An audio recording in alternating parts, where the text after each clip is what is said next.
Hello and welcome to Nexus Extra. This week we've been looking at the coronavirus and its effect on various events and travelling all over the world. Joining us now is the sports journalist Alison Bender. Alison, thank you for joining us on the Nexus, on Nexus Extra. I wanted to ask you about the various sporting events that have been cancelled, disrupted or postponed as a result of the spread of coronavirus. Yeah, there's been great disruption so far in the sporting calendar, and I expect to see so much more as well.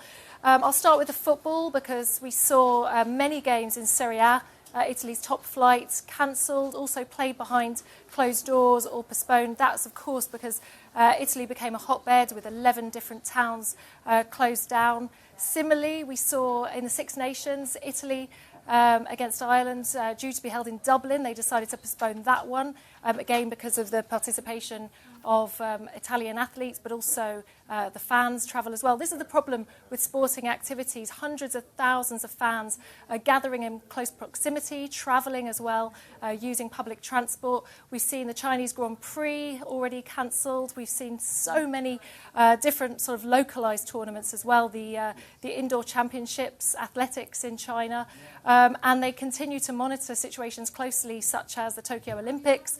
The IOC have said that it will go ahead so far, though I wouldn't say that that is definitive at this moment. We've also got Euro 2020, the football tournament, to take place between June and July, and it takes place over 12 different places as well. It's the first pan-continental Euros, so I think that's certainly getting people talking. The football, first of all, just explain why this year it is so controversial. Yeah, Euro 2020 is going to be incredibly controversial because for the very first time, this is a pan-continental tournament.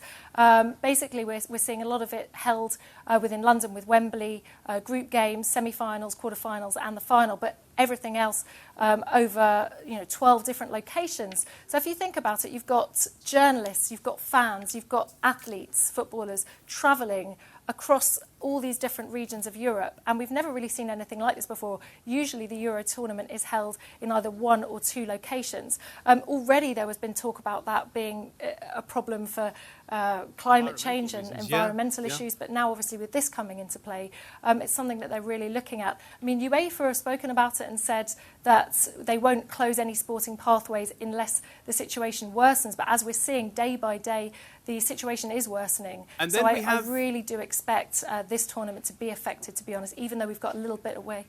And then a few months down the line, we've got the really big one, the 2020 Tokyo Olympics. We've got, 11,000 athletes, their support teams as well, from 206 countries. How can people not be worried? And yet you mentioned the IOC, the International Olympic Committee, the organisers, they feel confident that they have to push on. Why is that?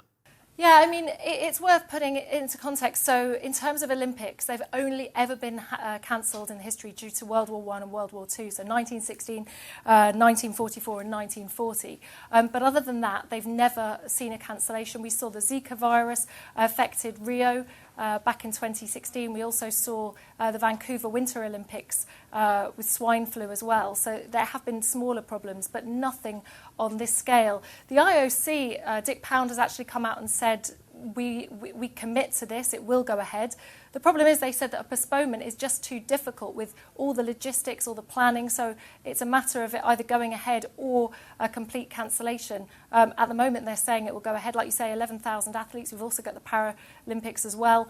Some of the preparations for the Olympics have already been disrupted in terms of the qualifications, but I think it's an interesting one because these athletes, they can't be given a vaccine. Like we saw in Vancouver, every single one of the athletes was given a vaccine for the swine flu, but for this, it's about proximity, it's about the spread, and you're putting athletes at risk by simply being in a situation competing in the games. Alison Bender, thank you so much for that update on the sporting world.